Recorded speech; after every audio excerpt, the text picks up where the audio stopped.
Welcome, genuine souls. So you're here because your perceived twin soul, your partner, has very suddenly abandoned you.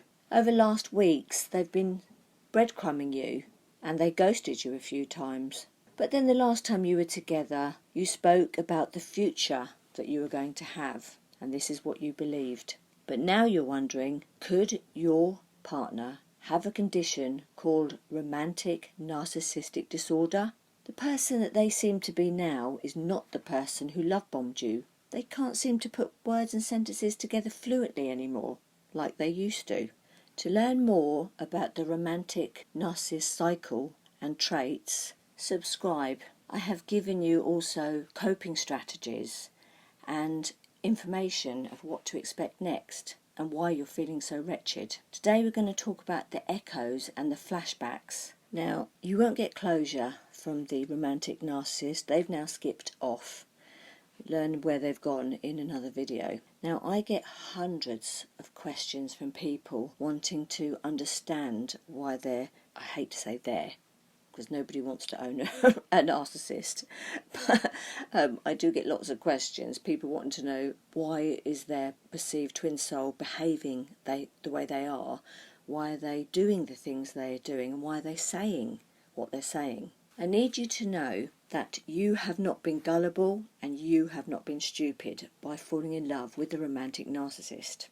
There is a YouTube documentary called Romantic Conman McHamish. Now, he ruined the lives of many beautiful, intelligent, successful women by his manipulating, lying, because they lie compulsively, unfortunately, and of course genuine souls get what they get by claiming truth.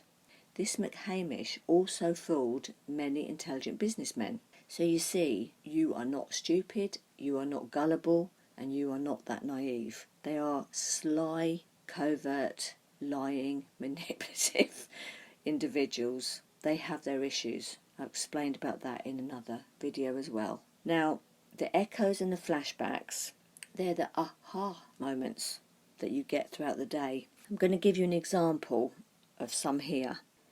They were meant to be going straight home after they left you one evening, but they didn't message you for many hours later. They seemed to do their typical disappearing act. They told you that they helped somebody who'd broken down in a car, but now you're thinking, aha, now, did they really do that? Did they really help somebody break down in a car, or did they go somewhere else? Suddenly, over the last few weeks, they may have told you that the golf games have ran late, very late. They, again, didn't message you. Now your aha moment is, maybe the golf games didn't run over. Where were they? What did they do? Where did they go? When you're together, they may have said, I'm just popping out for a little while, and then they turn up hours later with some fabulous, believable reason to why they took so long. Now your aha echo is, where did they go? Why did they take so long to return? 3 weekends in a row, they've gone and helped people, friends and family, decorate their homes, their new homes. They stayed overnight. Now your echo, your flashback is, did they really do that? Did they really go and stay with their family? You're normally together weekends, but the last 3 weekends you haven't actually been together. It's their birthday. They showed you through their trinket box, their memory box, and they showed you theatre tickets of one of their favourite shows. You think it's a fabulous idea to take those theatre tickets and frame them. They can put them up on their wall then. So you contact their best friend and you tell them of your idea and that you need their help to get the tickets. The friend never messages you back.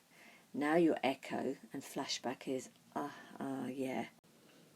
The friend possibly knows that their friend has relationship issues. So they're like, don't really want to get involved. Maybe they've seen it before. Maybe they've seen the special memory box come out before, and past sources have gone through the same sort of scenario. Tell me your echoes and your flashbacks. I'd actually be really interested to know what yours are. Just leave me a comment in the box underneath. And the strange thing about these echoes and these flashbacks is they'll bombard you, they'll come all throughout the day, and with one echo you could have like many different scenarios. What you're feeling and what you're imagining is perfectly normal for the situation you are in. You're not going mad, there's nothing wrong with you, perfectly normal, okay? You'll probably visualise some dreadful, horrible things as well, like them being with another person and love bombing another. You probably will never find out the case here, what is actually going on, because now they've put on their covert undercover mask. They're incredibly vague at this stage of the cycle. But you will recover. I promise you'll get over this. In other videos, I've told you about how long it takes and what to expect, all the different emotions and feelings and how to deal with each one as they come along. But from this, you're going to learn a very valuable life lesson.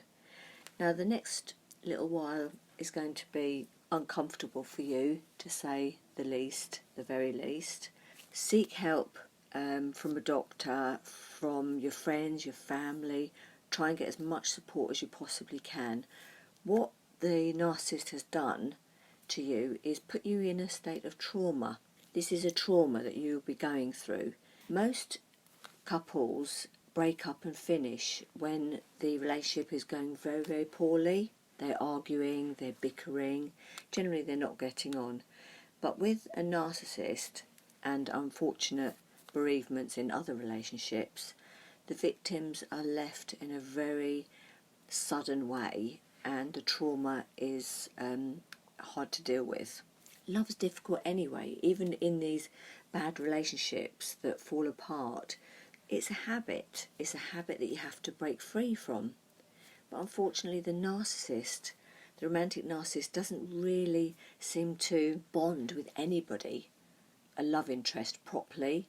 All they care is about their ego, and they initially like the getting to know the person part. That's their favourite part, where they can wear the love bomb mask and pretend to be this genuine, lovely person, because they mirrored you, remember? They're mirroring the sort of person that you are. So you basically fell in love with yourself, because how nice they were and all the nice things that they did and said was because they were trying to be like you. Now, this may not be the last you've heard of the romantic narcissist, because what you'll get next is random messages. Physically, they probably won't come back. Sorry to have to tell you that. But on the phone, text and messages, they'll still do all that, and they'll tell you undying love and how they miss you and how they need you. And you'll be like, why do you miss me? Why do you talk in this manner? Like, we can be together. We don't have to not be together. This is what is absolutely so bizarre, how vague and weird they get at this cycle. It is just nonsense. But they will probably message you and leave you confused. Now, they're testing you. This is called hoovering. They're hoovering you, testing you to see if they still can manipulate you and have you back at any time they want. Basically, romantic narcissists do is they'll love bomb somebody, devalue, disregard, shelve this person, collect them and put them into the ex-harem to then hoover and toy with each one, like a child puts away its favourite toy and then brings it out at a whim. That's what the romantic narcissist does.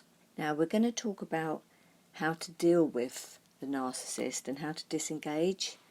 But coming down from the love high and the addiction of the love high is epically challenging. So it's easy for people to say, no contact, go no contact. It's almost like a drug addiction. You're going to want to go back to that thing that you crave and that you need and that you want. So, if you lapse and you lose all your pride, don't worry about it. It doesn't matter. do what you need to do to get through this. Okay? It's not a problem. You're not weak. You're not stupid, like I said before, any of these things. This is an addiction. It's a love addiction. So if you really, really have to speak to them, even though the messages harm you, because they won't make much sense, they will manipulate and lead you on. You feel like you're going out of your mind with these people now, and this is all part of their sick game. You're part of the game now, but do what you have to do. Take what you need to take from them. Eventually, you will tire of this whole thing, because you'll just be going round in circles. It will just make no sense to you whatsoever. And I can tell you this, most genuine souls do what you're doing. They're getting through, they're recovering, they're going to get over this.